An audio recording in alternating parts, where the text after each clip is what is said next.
So could you start the recording, Lindsay? Shireen, are you here for doing the recording, please?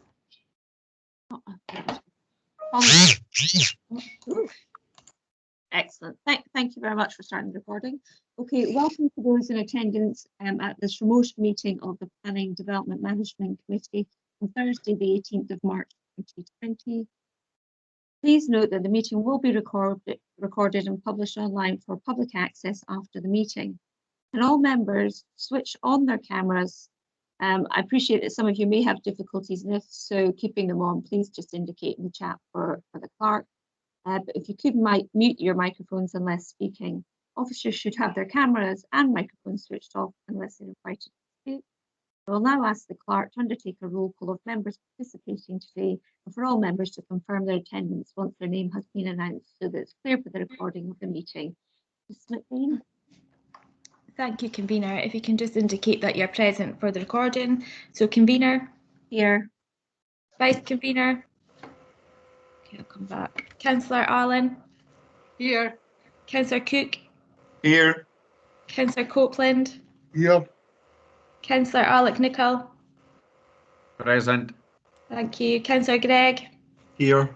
Councillor Mackenzie. Here. Councillor Malik. Here. And then I can see Councillor Stewart's on now. Excellent. Thank you very much. If I could just remind everybody that the committee does contain quasi-judicial business and members are reminded that they should not leave the room or the meeting during consideration of abuse. Okay, moving on to the agenda. So can I just check we've all got the procedural note at 1.1? Yeah, I'll take that as affirmative. 2.1, there's no determination of urgent business today. Any declarations of interest? Any hands? Okay, I'll take that as no. Okay, moving on to the minutes of the previous meeting of the 18th of February. They're identified on page 7 to 14. Can we take that as an accurate record? Okay, no dissents, that's fine. Committee planner at 5.1 is there for noting. We all content? That's any hands. Excellent. So moving swiftly on to the general business for today, which is its first item is at 6.1, which is a guide to planning consents for Aberdeen multi-stories under the guise of now that they're listed. And before we start, Mrs. Beattie is just going to give an introduction before Mr. Wilson then will take us through the report. Mrs. Beattie. Thank you, Convener. Thank you, members. I just wanted to sort of remind members of the dual hats that they wear when they're on this committee. So they are members of Aberdeen City Council, but they're also members of the Planning Authority. And I'm aware that this is a hot topic in terms of people's views. So I just wanted to sort of reiterate the point that as Planning Authority, these buildings have been listed since the 18th of January. And regardless of any appeal of that, they still remain listed. So we have to find a practical way of dealing with the applications.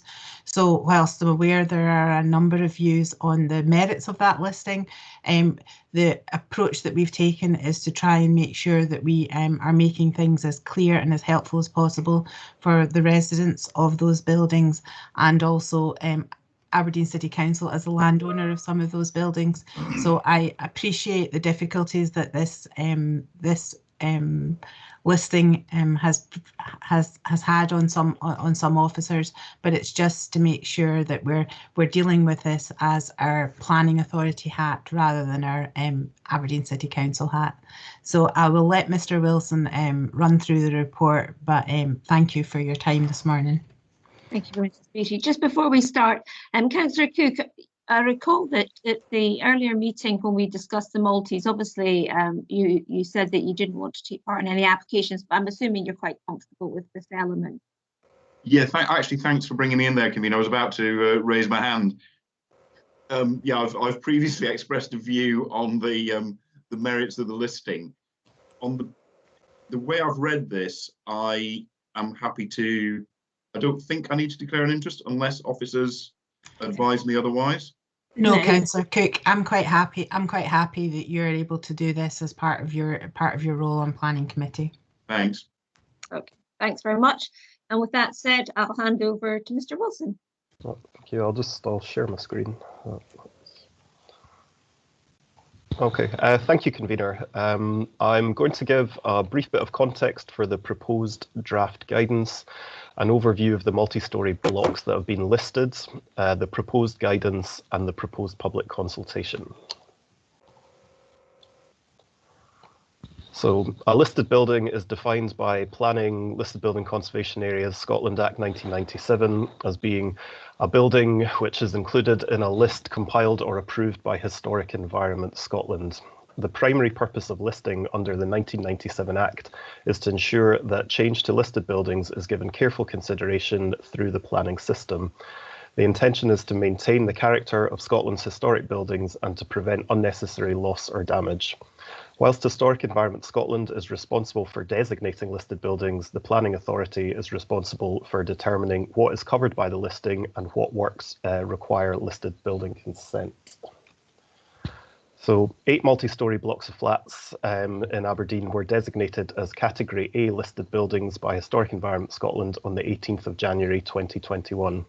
These concrete buildings were constructed as part of the city's post-Second World War housing programme and are considered by Historic Environment Scotland to be of significant architectural interest and outstanding examples of brutalist architectural style in multi-storey housing.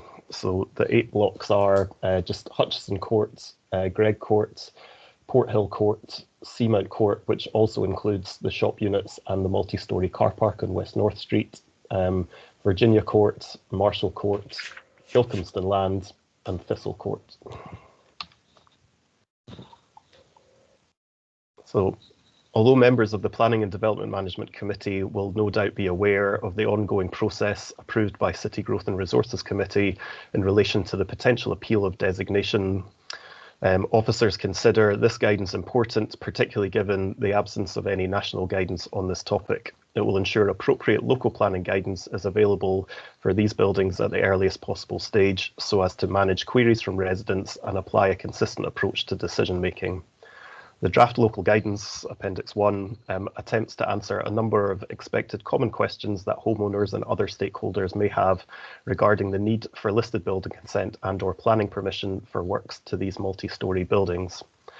Preparation of this document has involved consultation with internal stakeholders, including corporate landlord and those responsible for upkeep and maintenance of the council-owned properties in the blocks.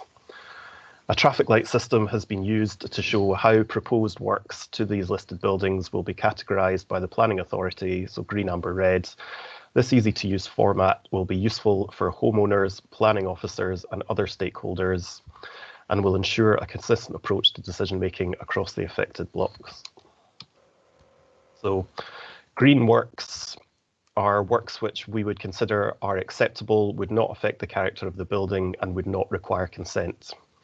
Officers are willing to take as pragmatic an approach as possible when considering works to these buildings, and we're happy to take a light touch approach. The green list has been prepared with residents in mind to reduce concerns over the listing of these buildings. Examples of green works are internal redecoration, installation of new kitchens, new bathrooms, replacement of windows and doors where they closely match the existing.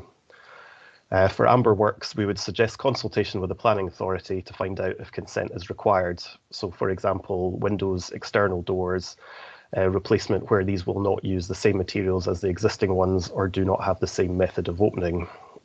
Also, structural alterations to interior layout of flats and maisonettes, such as downtaking of load-bearing walls. And red works, so red works would require consent. The requirement for consent does not mean that works will not be able to proceed, but full assessment in line with relevant policy and guidance will be required first. So examples of red works would be balcony alterations and installation of individual satellite dishes. So the draft guidance to planning consent for Aberdeen multi-storey blocks would be made available for 6 weeks. Although the public consultation is open to everyone to respond, it focuses on the residents of the multi-storey blocks. The public consultation will comprise of publication of the document on Aberdeen City Council's consultation hub, issue of a press release on the council's websites, a press advert in the P&J, publication of a one-off special issue multi-matters newsletter, which is the Tenants magazine, to advertise the consultation delivered to the flats in all the affected blocks. Consultation with the city centre multi-storey group with presentation given via Microsoft Teams, and notification of consultation will also be issued to statutory consultees and all relevant community councils. And that's me. Thank you very much, Mr. Wilson, and also to Seppi, who I know took part in putting this together. Again, we've heard from Mrs. Beattie. This is not about any impact, won't have any impact on the fact that we're running a different process as the council. We have a duty responsibility to the owners and occupiers of the multi-stories to be able to provide them guidance. So can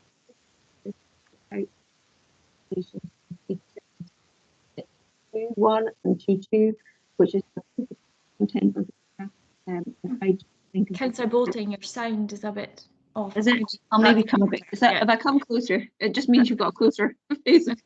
Okay, I'll speak clearer. Okay, at 2.1, we've got to approve the contents of draft a guide to planning consent for Aberdeen multi-stories at Appendix 1 for a minimum of 6 weeks period of public consultation. And at 2.2, instruct the Chief Officer of Strategic Place Planning to report the findings of the public consultation at a future meeting of this committee, no later than the 12th of the date. Can we agree? Agreed? Excellent. Yes. Thank you. No, convener. We're not having questions. Yeah, oh, sorry. You got questions? Sorry, Councillor Nicholl. I'm sure we'll be getting to that point, and I'm sure we'll have the same answer. But I think Councillor Allen also has questions as well. I don't know if you want to take Councillor Allen first. Councillor Allen. Thank you. I just wondered, is existing alterations to be just continued? For instance, if someone has already filled in their balcony, is that they won't have to take it back out? We would just assess it on a case-by-case basis, but I don't think we would be looking to take enforcement action on historic works. But I'm not aware of people in these blocks. Have people filled in their balconies? I would also say that if they were already filled in at the point of listing, they were listed with their balcony filled in. So we definitely wouldn't pursue that sort of thing, to be honest. Okay, thank you. Okay, Councillor Nicholl, do you want to come in? I've also got Councillor Gregg. No, Councillor My hand and getting the various buttons. Yes, kind of following on from the point from Councillor Allen. Obviously, we have phone points and radio masts and things on these buildings, as well as CCTV in the car park and things. Did they all simply become a moment in time that can be replaced without any substantial problems, or do we have to enter into permissions in order to upgrade and change these things? In terms of if you were just replacing, existing CCTV, if you were replacing or upgrading that, I can't see us taking consent for that. And if you're upgrading masts on the roof, I think it would just depend on the size of the upgrade. So if it was a fairly like-for-like replacement, I don't think we would be looking for consent for that. But if you were replacing a kind of an antenna with a 100-meter antenna, we would probably look for consent in that instance. But if it was essentially a similar or like-for-like, we wouldn't look to take consent for that. The main intention is, so these buildings have been listed, like the larger buildings have been listed because of the whole building. So minor works that don't affect that normally for a kind of pre-1918 listed building or we would look for consent, but because these are slightly different and they've been kind of assessed slightly differently. We're taking a more relaxed approach to the proposed works. Okay, and just for clarity in my mind, but if we were doing something bigger, such as, you know, a district heating scheme involving Seamount and Hutchin Court, because obviously they're quite close together, I take it that kind of bigger project would require some kind of formal process.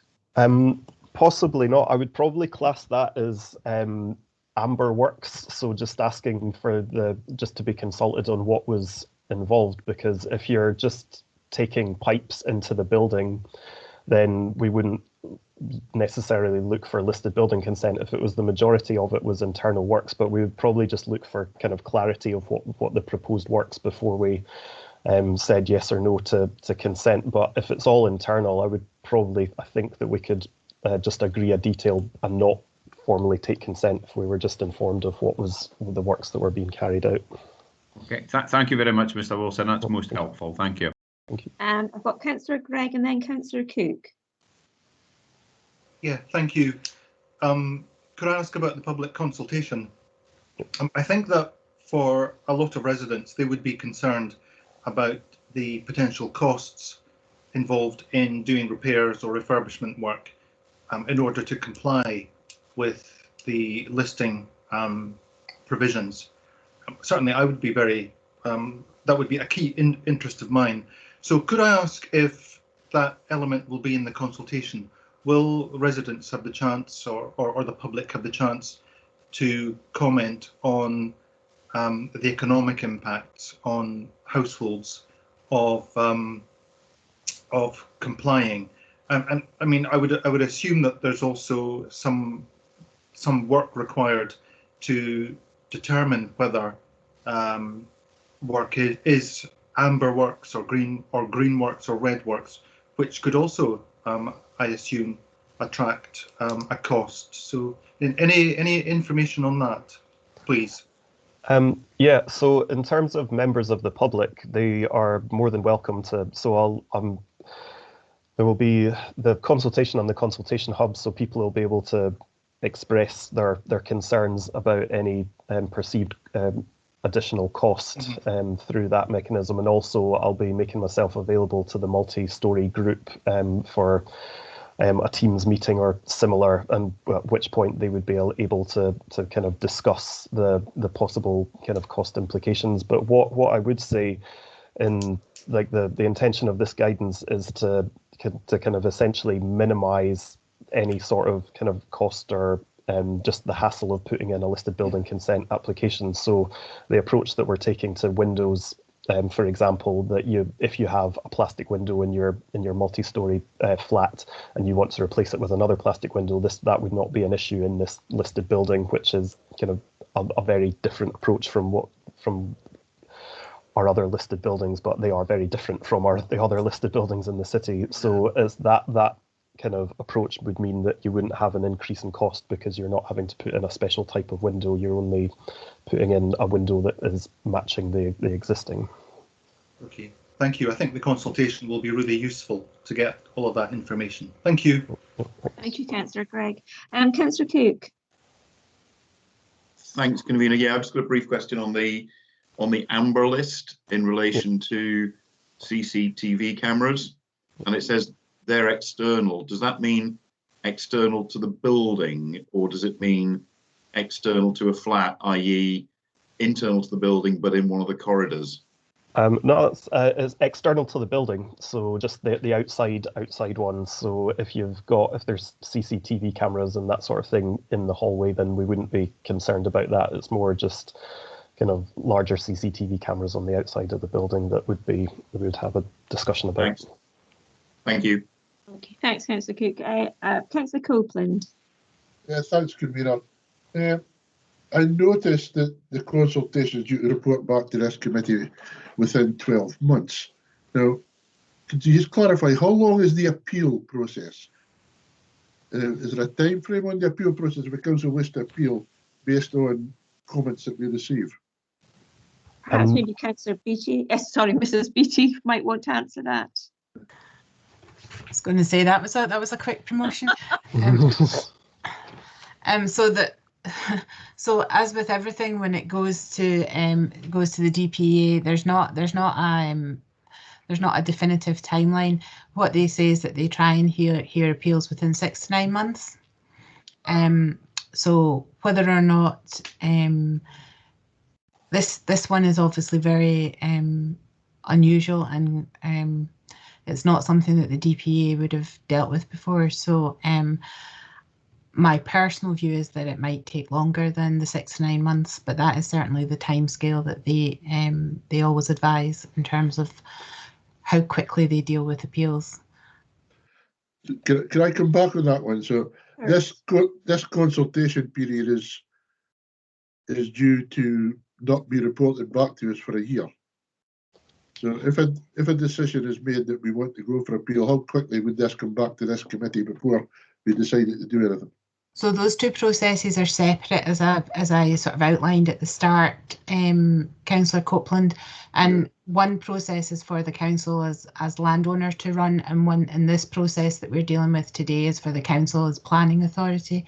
The reason that that timescale is given is, although the consultation is only 6 weeks, we've no idea about the scale of response that we would get back. So that's why we've said within the 12-month period. So one process is not dependent on the other. We are running this consultation independent of the other process that's going on in terms of the listing. But we just, if we get back 60 responses, we'll obviously be back much quicker than if we get back 6,000. And given the sort of the high profile nature of this, we don't really know how many responses we're going to get back. So we're just erring on the side of caution. Thanks very much. Thanks very much. Thanks very much, Councillor Copeland. Any other questions? I'm not seeing any other hands. Okay, so I won't repeat the recommendations that are on page 17. So can we agree that it goes out for consultation? Agreed? Agreed. Thank you. Agreed. Perfect. Moving on to the final item. It's a very light agenda today in terms of numbers, not necessarily of depth. We've got agenda item 6.2, which is to determine where the determination hearing will be held for Leggett Bray. Just to remind members, we're not here to discuss any of the detail or merits of this application, simply to determine the location. You'll be aware that obviously with the change in the Planning Act, the necessity to hold the predetermination at full council was removed, and it's at the discretion of the PDMC. I will just ask the officer just to give us an outline of the actual proposal, and then we'll move to determine whether we'll take it PDMC or full council. Is it Mr. Ferguson that's going to give us just the overview of it, or is it Mr. Leach? Yep, it's myself. Thank you, convener. Good morning, councillors. Let me just share my screen with you.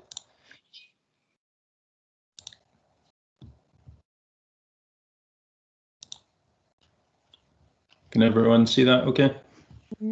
Just coming up. That's it, yeah. Thanks, Alex. Perfect. So application 2015-58 DPP seeks detailed planning permission for a major residential development of 133 units with associated landscaping and parking and supporting ancillary infrastructure on land to the south and southwest of Deeside Bray. The site is locally known as Leggett Bray. As you've already said, convener, the purpose of the report to committee for discussion today in relation to the current application is to inform the planning committee of the requirement for a statutory predetermination hearing to take place prior to the determination of the application in due course, and to request that the planning committee confirm whether they wish for the hearing to be undertaken by the planning committee, or whether the hearing and eventual determination of the application should be referred to full council instead. Although the merits of the application are not to be discussed in any detail today, I have prepared a few slides which set out the site and planning policy context, show briefly the nature of the main aspects of the proposed development, and also summarise the representations and consultee responses received.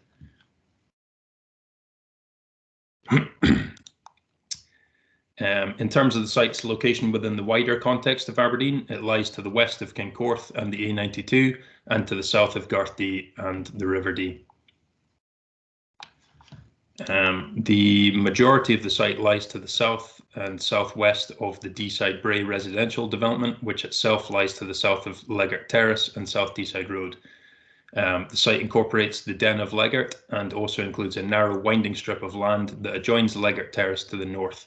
The site is approximately 9.6 hectares in size. In terms of the existing site context, this satellite image shows the majority of the site to the south and southwest of Deeside Bray comprises open arable fields, with the wooded Den of Leggart running south to north through the spine of the site. A section of the A92 dual carriageway lies within the eastern edge of the site, with a lay-by and an established tree belt between the A92 and the remainder of the site to the west. The site's western boundary also forms the administrative boundary between Aberdeen City Council and Aberdeenshire Council. Open arable farmland lies to the south, with Tullahill Woods to the southwest. The Leggart Burn forms the western edge of the southernmost part of the site, before running through the Den of Leggart and eventually joining into the River Dee to the north.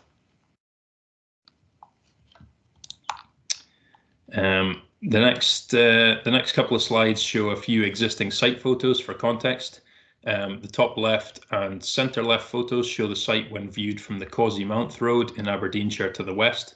The bottom left photo shows the site looking west from the A92, and the two images on the right-hand side are taken from within the site, looking to the west toward Tullahill Woods and and north towards Deeside Bray. And a few more photos for you. The top left one taken from the A92 looking north, the Tullahill Woods car park view from on the bottom image, looking northeast over the site, and the image on the right hand side is taken from Riverside Drive.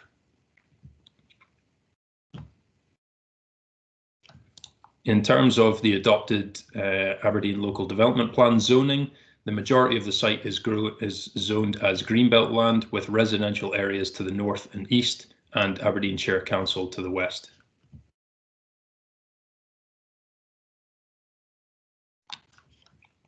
And also in terms of zoning, a large part of the site is zoned as green space network, including the Den of Leggart, which is a local nature conservation site.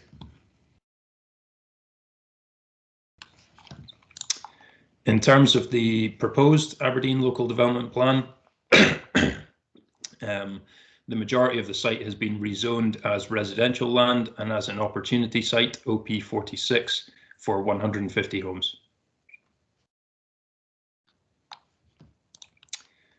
Moving on to the proposals, as you can see from this proposed site plan, the applicant proposes to develop the two fields in the southern part of the site in two distinct parts, east and west.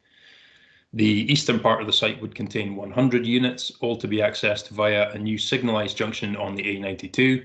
The western part of the site is proposed to contain 33 units and would be accessed from the west via the Causey Mount Road in Aberdeenshire. The widening of the Causey Mount and the required junction, access road and open space that can be seen on this site plan out with the red line boundary are the subject of a separate planning application to Aberdeenshire Council, which is pending determination.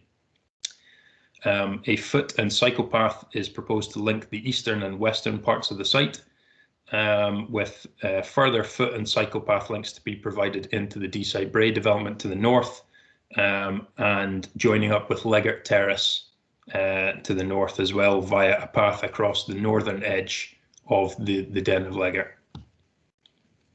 Oops.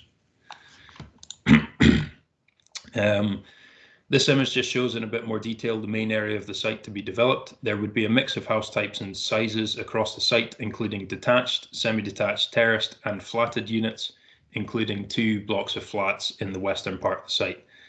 2 suds basins are also proposed in order to attenuate surface water runoff.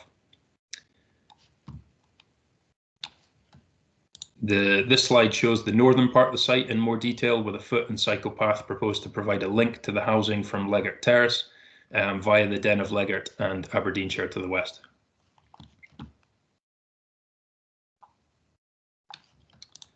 As mentioned previously, the applicant proposes to form a vehicular access to the eastern part of the site via a new signalised junction on the A92 to the east.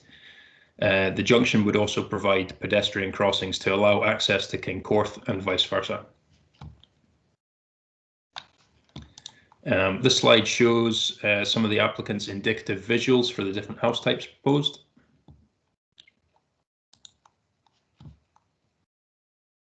And this one similarly for the two blocks of flats in the western part of the site.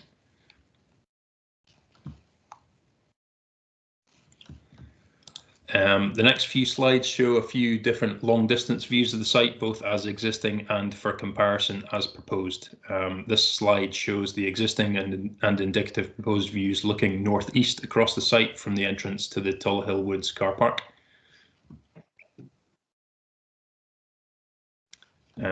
This one is from Craigievar Road in Garthdee, looking over towards the site to the south. And again, this one also from Garthdee from Montrose Drive near the ski slope. So you're looking over the top of the David Lloyd Centre in the foreground.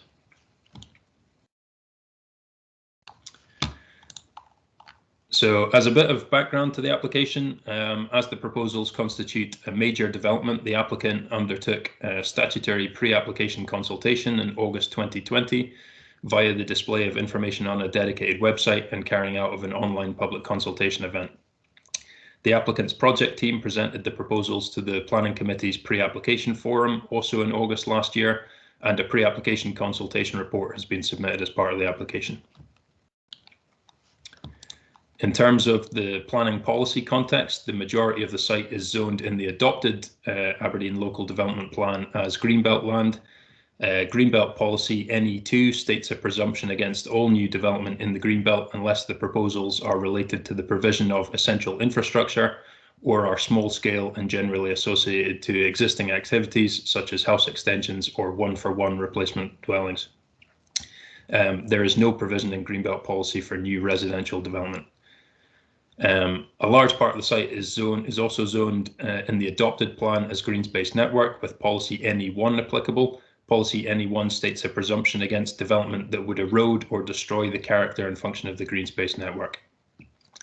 The planning service considers that the proposed development would, in principle, be contrary to both the Greenbelt and green space network policies, and that the development thus constitutes a significant departure from the adopted local development plan strategy.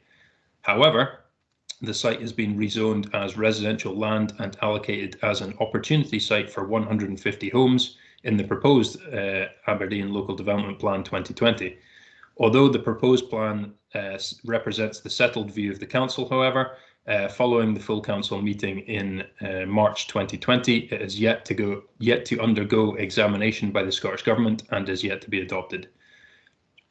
As a result, the proposed plan does constitute a material consideration in the determination of the application. Although it does, the adopted 2017 local development plan is still the primary document against which the application should be assessed at this time. As the proposal constitutes a major development which is considered to represent a significant departure from the adopted local development plan strategy, under Regulation 27 of the Town and Country Planning Development Management Procedure Scotland Regulations 2013, there is a requirement to hold a predetermination hearing before such applications may be determined. A previous requirement for such applications to be determined by full council has been removed by the recently revised legislation under the Planning Scotland Act 2019. And in March 2020, the council delegated authority for these statutory hearings and determinations to the Planning Committee as part of the Scheme of Governance review. It is therefore for members to decide whether the hearing and subsequent determination of the application are conducted in front of the Planning Committee, or whether there are any particular issues that would warrant referral to full council in this instance.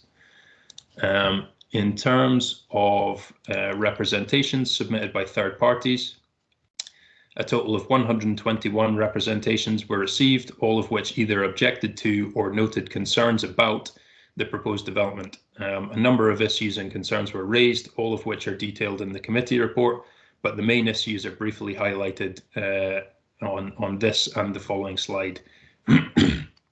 The main points raised include compliance with the local development plan, particularly in terms of green belt and green space network policies, the fact that the development bid for the allocation of the site in the proposed plan wasn't supported by officers, the premature nature of the application with regard to the current status of the proposed plan, the impact the proposals would have on the landscape, natural heritage, access and recreation, as well as road safety and traffic considerations, and the impact on existing residents. As well as the objections and concerns, one positive aspect was noted in that the proposal to provide a pedestrian and cycle link between Leggart Terrace and Tullahill Woods is welcomed. With regard to consultation responses, a number of consultee responses have not yet been finalised, as further information has been requested from the applicants. It should be noted that Aberdeenshire Council has formally objected to the application. Further consideration is required on matters including roads and traffic, and a response is still awaited from SEPA, who, due to ongoing problems resulting from a significant cyber attack at the end of 2020, have been unable to respond as of yet. That's a brief overview and background to the application. As noted earlier, a statutory predetermination hearing is required. It is worth noting that in a report agreed by the Planning Committee in April last year, setting out the procedure for predetermination hearings, that the Planning Committee would continue to hold predetermination hearings and subsequently determine the majority of applications. The report agreed by the committee last April further noted that applications that have a major impact on the entire city could be referred to full council if the Planning Committee felt that would be prudent. Taking account of the scale of the proposal, the level of public representation, and the proposed local development plan, it is considered that the Planning Development Management Committee is equipped to provide the necessary public scrutiny via a statutory predetermination hearing and determination of the application thereafter, and that referral to full council would not be necessary in this instance. Thanks for listening. Happy to answer any questions. Okay, members. Thank you very much. Can I get you to put your mic on? Yep. I seem to get feedback if other people's mics are on. Okay, we've had an overview of the application. As I said at the start of the presentation by Mr. Ferguson, we're not here to discuss the merits or the actual development itself. We're here to carry out a procedural decision, which is continue to hold it at PDMC as we have been doing, or to refer to it to full council. Mr. Ferguson offered to answer any questions. It would purely be on the procedural process. Has anybody got any questions on the procedural process? Alex, could you take your screen down? Thanks. I've got a hand. I'm not seeing who's it. Councillor Nicholl.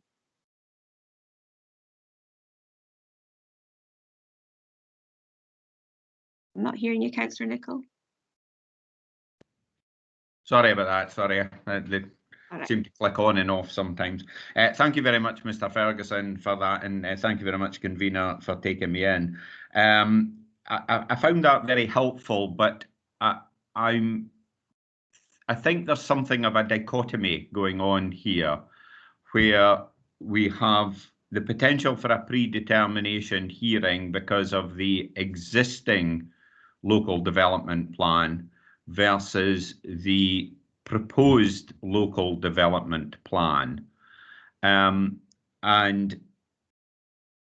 you know, without going into any of the merits or anything, I wonder if we could have some commentary, because presumably when the proposed local development plan returns to council later this year, I would anticipate, we could have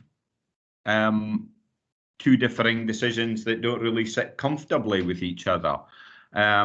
I wonder if we could have some commentary from officers in and around that, and what the possible solutions would be. I think we can all see where we could find ourselves. I'm not saying we will find ourselves there, but we could find ourselves there. Could we have some commentary in and around that? Yeah, I'll take in Mr. Lewis. Thank you, convener. Just to say, obviously, we have a planning application before us to deal with, so we have an obligation, statutory duty to determine the application. When the application comes to committee, we will obviously weigh up the weight to be given to both the adopted plan and the proposed plan in coming to a recommendation. So at that time, there'll be a very carefully argued report that balances both the local plan, the proposed plan, and other material planning considerations in coming to an evaluation and a recommendation on the application. Thank you, Mr. Lewis. I wonder if I could come back on that. Thank you, Mr. Lewis. That was a very considered answer. But for instance, can the planning committee make any decisions in and around at the stage we're at now with the proposed LDP, or is that purely a matter for council? Because potentially we have two decisions that are coming down the track here that may agree, but they may not. And I'm really wondering how we best and most efficiently address that. Yeah. And obviously, we'll have to deal with the planning application entirely independently of anything else. So what will be coming back to the committee will be a purely for decision on this planning application. Maybe, I mean, I know that Councillor Nicoll, you're not normally on the planning committee, but we've had a number of these situations recently. Most recently, we had one in February, actually, Silverburn House, which again is not in the local development and we had a predetermination hearing for that. We also had Clover Hill, which you will recall, which again isn't in the local development plan. But came forward with a planning application, and we had to determine that, and it's still just in the proposed plan. So, you know, for the planning committee, we're used to these variations and challenges, and as Mr. Lewis said, it is taken into consideration when any reports brought forward. Okay. So, any other questions, members? No. Okay, I'll be recommending, obviously, that we continue as we agreed last year due to the change in the legislation, that we, as the PDMC, will continue with the application. Sorry, convener. Oh, sorry. There was I'm just a bit slow getting my hand a up. little flurry there. Okay. I was going to ask, is it fair to the applicant to rush this through on the current local development plan if there is a chance of the new one being adopted? Is it fair to the applicant that we do that? I'll maybe take Mr. Lewis in. Mr. Lewis. Yes, thank you, convener. Just to reiterate, we have a statutory duty to deal with planning applications. So we have a requirement to move forward and determine the application. The danger of not doing so is that we would get an appeal against non-determination to the Scottish Government, and the decision will be taken out of the hands of the planning authority. So we really have to move forward to determine the application one way or the other. Yeah, can I come back in on that? Certainly, Councillor. I mean, I'm all for having a predetermination hearing, but as full council are going to make a decision on the adoption of the proposed plan, should this go to full council to be determined before we hear it? As I suggest, Councillor Copeland, we've already had similar applications. I mean, we had a far larger one, Clover Hill, which was 450 houses. So, you know, we've already kind of passed that juncture and made decisions as a PDMC. And if the applicant wants to take the chance of it being refused because of, you know, the current local development plan, well, that's his prerogative. It's not for us to tell him he can't put in an application, and we can't not determine, as Mr. Lewis has already explained to us. Okay, thank you. Okay, thank you, Councillor Copeland. I've got Councillor Malik and Councillor Cook. Thanks very much, Convener. I think you are rushing. Maybe you are going to attend another meeting. You didn't give us a chance to ask question. No, I'm not rushing. It's purely on procedural. I gave you the opportunity for procedural questions. We can't get into the merits of the application. So, Councillor Malik, what's your question? Thanks very much, Convener. Can I ask a couple of questions to Mr. Ferguson? Thanks very much for your report, Mr. Ferguson. As you say in your report today, when you deal with the allocation in the proposed Aberdeen Local Development Plan, the following site was allocated by councillors without any rationale. Yet the adopted minutes from the council in March 2020 said Councillor Bolton is moving her motion provided a rationale from the proposal as detailed above, which include the site. I don't think that's really a question for Mr. Ferguson. Perhaps Mrs. Beattie, do you want to, given that we're going on to the local development plan, we have to be careful we're matching the two. So I'm conscious, Convener, through you, that we deal with the matter at hand. So the matter at hand is that we have a procedural motion that we have to go through in terms of where this current planning application is dealt with. So in terms of answering questions around the proposed local development plan, I don't think it's really appropriate for this forum. I'm happy to pick that up with Councillor Malik out with this, but the issue that we've got in front of us today is that we have an application that an applicant has made. We have to determine that, and in order to determine that, a predetermination hearing is being proposed. It is being proposed that, given the expertise and the knowledge base of the PDMC, that's where it's held, and that's what the officer position is. So I'm just a little bit uncomfortable about if we start unpicking what the decisions were of the council and the proposed plan, particularly because that then hasn't gone yet to the reporter. So we will have another opportunity to discuss that when the Schedule 4s come forward to council in June. Thank you, Councillor Malik. Yeah, sorry, Councillor, sorry, Convener. Yes, given council minutes in the March have been adopted as true and accurate by all 45 councillors. So will you remove that sentence because it is not accurate at all? If I can come in there, I think maybe the what you're referring to is the reference. It's one of the comments that's been made that we've received in representations that there was no rationale given for the allocation of the site in the location plan. That's not the opinion of the planning service. That's just in the report. That's a commentary on the comments that we've received as part of representations. There's no commentary as to whether or not that is true from the planning service. Okay. Convener, through you, I would just say, Councillor Malik, we obviously don't have any control over what people comment on planning applications, as you're well aware through many years' service on this committee. I think Mr. Ferguson was just reflecting what the comments had come back, but just to reiterate, that's not the view of the planning authority. Thank you. Okay, Councillor Malik.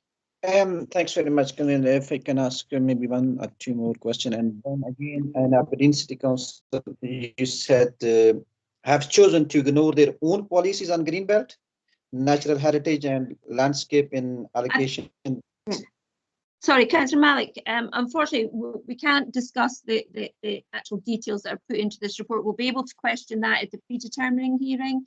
Okay, what we're doing is making a decision that the PDMC would hear it. Okay, thanks. You can save those questions up for then, Councillor Malik. I had Councillor Cook, and then are you still coming in? And then I've got Councillor Stewart. I had some questions, Convener, but they have been addressed in answers to questions from other councillors. Perfect, thank you. Councillor Stewart. Hello, Convener. Just to say, if you're moving the recommendations, then I can second. Okay, thank you. So I'll be moving that we PDMC, as the process that we've set out, will continue as before, and that we'll hold the predetermining hearing at PDMC. Is anybody otherwise minded? I am, convener. Okay, Councillor Cook, what would you want to state what you're? I'll second them. Okay, right. So I'll be moving that, that we had legislation that came through the SNP Scottish Government that indicated that we should not hold or the requirement is no longer there. Somebody's got their mic. Somebody's screen's up as well. Who's that? Can I ask whoever's got a screen up, take it down? Councillor Stewart, I think it is. Jennifer, can you put your mic up and take that screen down?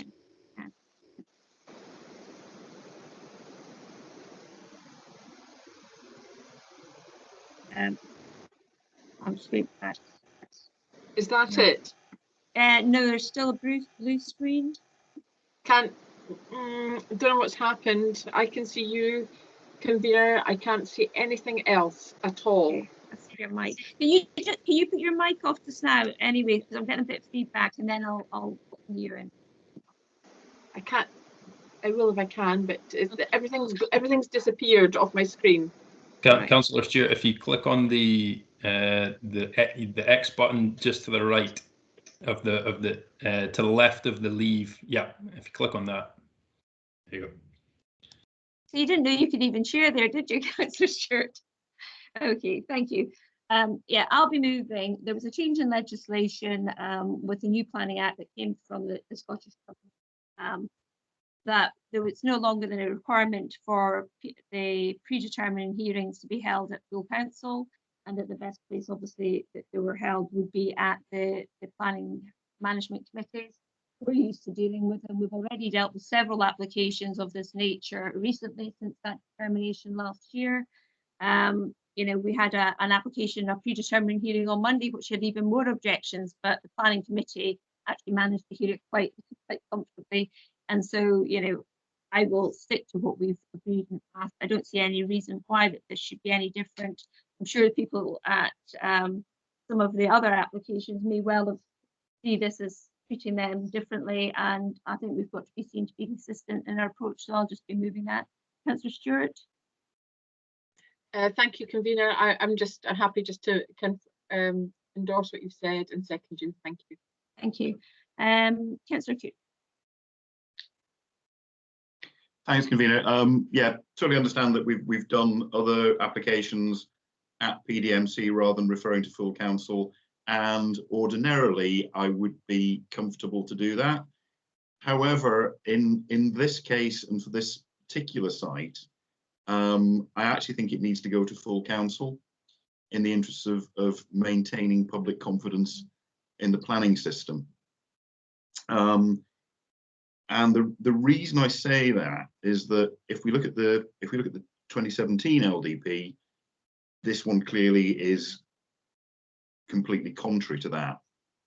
I know that the proposed 2022 LDP is a material consideration, but I think there are some issues around how OP46 got in to the proposed LDP.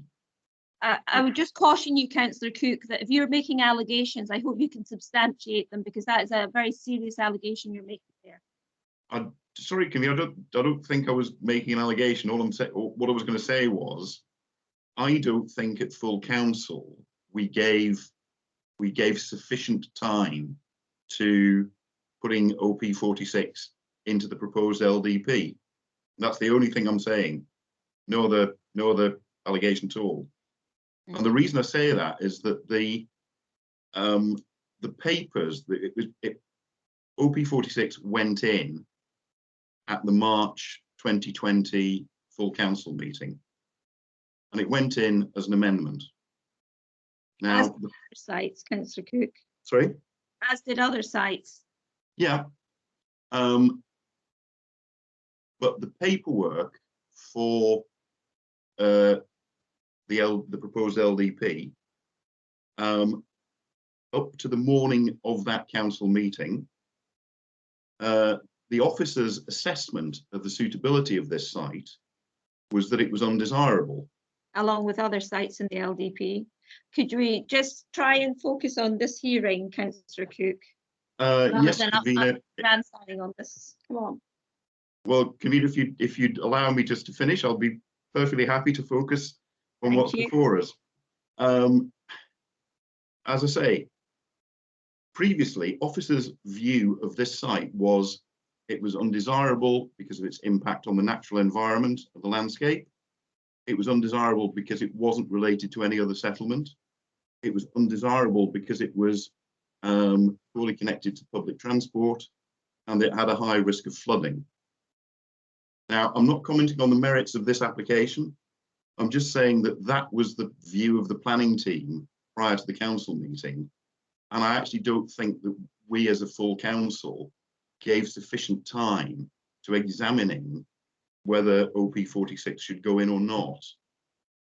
I'm not saying it might well be something that should go in, but I think we ought, because full council put it in, full council ought to be having a look at it to say, did we get this right or not? And we may conclude, yeah, we got it right, it should be in there. Or we may conclude not. So it's simply a case of saying, this site went in as a result of full council taking a decision, and therefore full council ought to be in a position to reconsider. And as I say, might come to the same decision, don't know. And it's simply in the case of, it's a case of maintaining public confidence in the system, not least because our neighbouring local authority has put in a significant objection. That's all I'm saying. Thank you, Councillor Cook. Councillor Copeland. Thank you, convener. I basically just echo everything Councillor Cook said.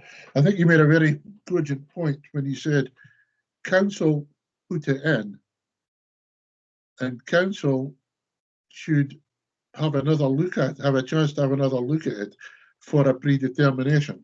And I think it, I mean, I quite agree a predetermination is required, but I do think that because it is a change from the current plan to the proposed plan, that this is one that the full council should look at, as the full council have made that change. Now, purely for transparency and public confidence, I think it's only right that not only are we making the decisions, but we're seen to be doing it democratically. And I do think that's very, very important. We often get criticised for planning decisions, and indeed there's been a few appeals. I think we need to be seen that we are doing things correctly and we're giving everything due consideration, and it's all open and above board, just for confidence for the public out there. But we definitely support Councillor Cook, and I do think that this one should go to full council for a predetermination. Thank you. Thank you, Councillor Cook.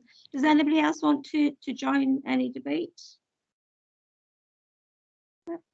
Oh, Councillor Malik.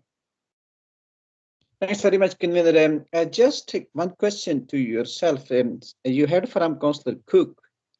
I don't think it is accurate when he said that to maintain the confidence of public, and this committee has to go in the full council. So if this will not go to the full council, then it's mean that public does not, they do not actually, have confidence in us. I think that's a very serious allegation.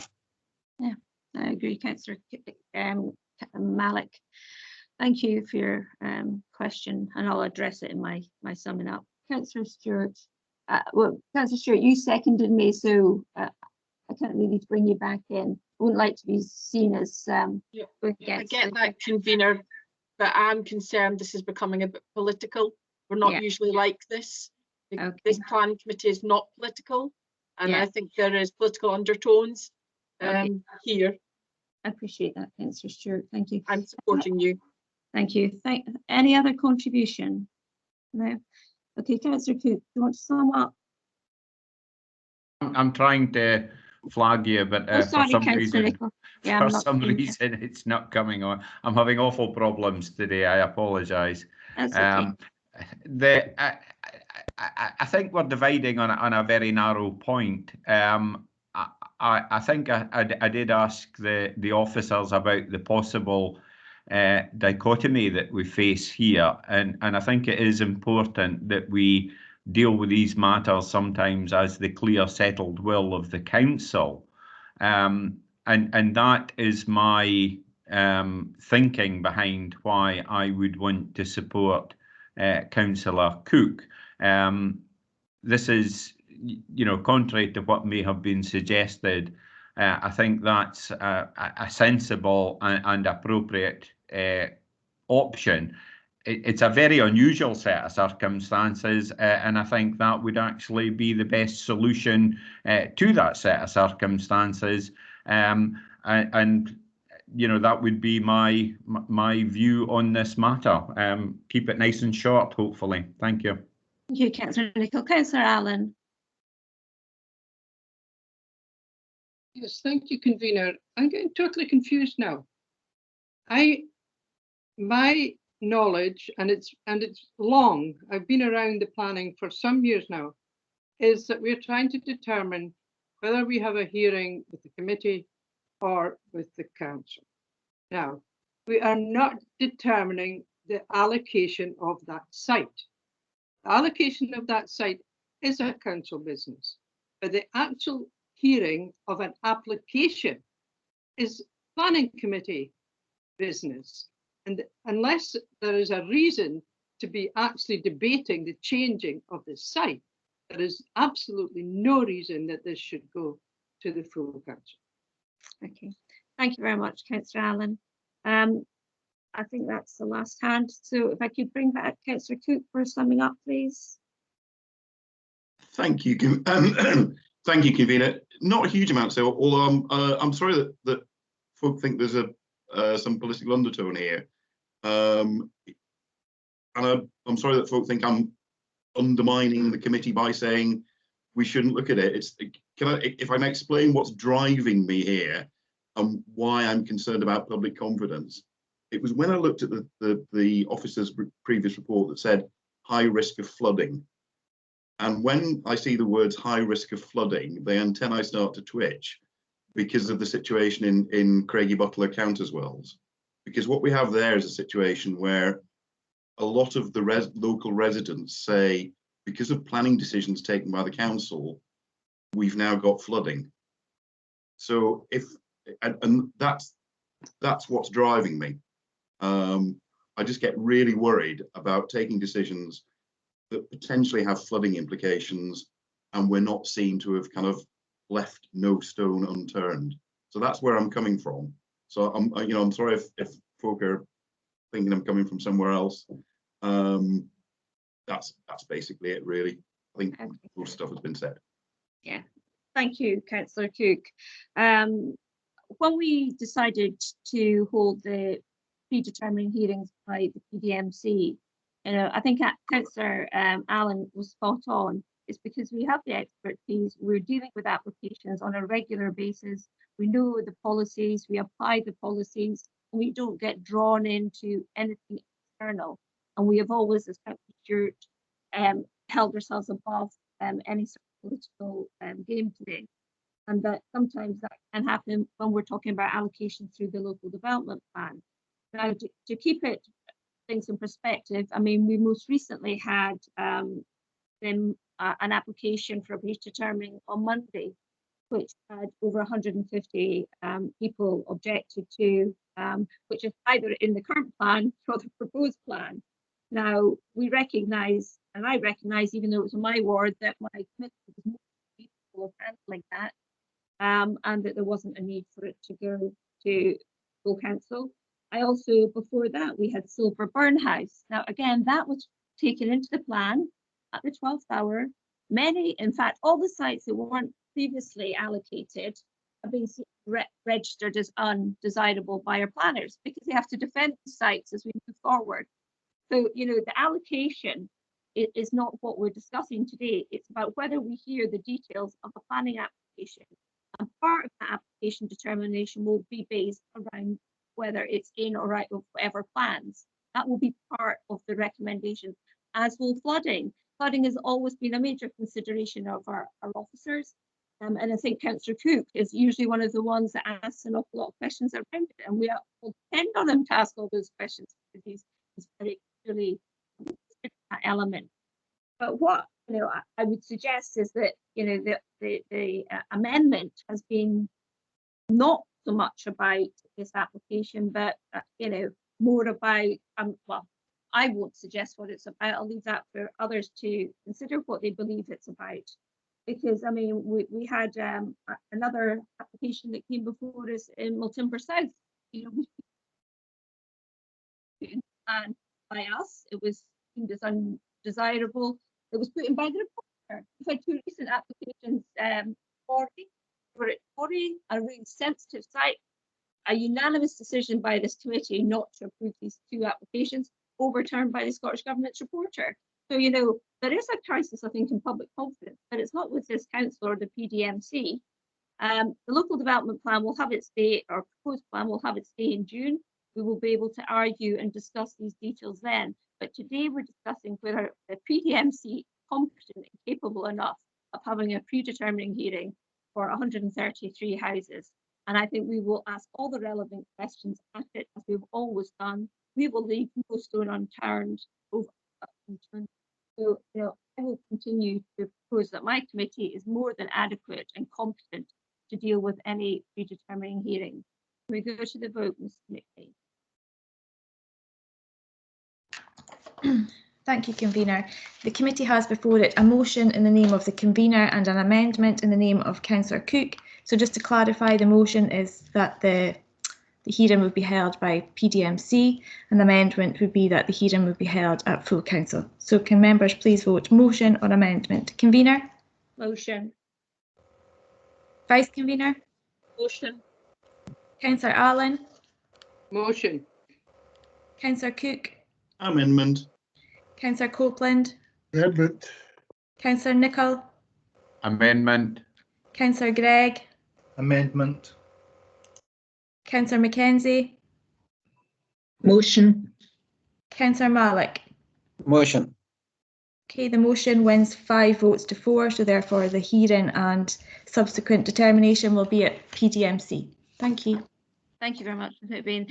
We'll advise of a date in the future once we've got to that stage.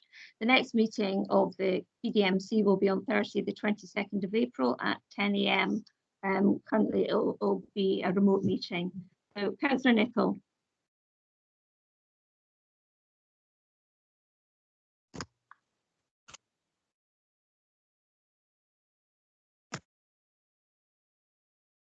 Nothing. Maybe I like to see hands. You're on mute, Alec. Sorry. It was obviously I was substituting today because of a problem that one of the other councillors was having. Can I be given an invite to come to this, because I've obviously been part of this first part of the decision? I realise it's a two-stage process. Is it desirable that I take part in the second stage? I'm quite happy to do so. Yeah, if you want to substitute for one of your members, you're more than welcome. We had the same Silverburn hearing. We had Councillor Alphonse substitute for one of your members then. So, more than happy if you want to substitute for one of your SNP colleagues. Yeah, it was just to provide continuity. Yeah. Thanks. No, that's Thanks. Fine. That's completely within your right to do so. Thanks. Okay, folks, thanks very much for today, and I'll look forward to seeing, I think, some of you on LRB soon, and thank you all for today. Thank you.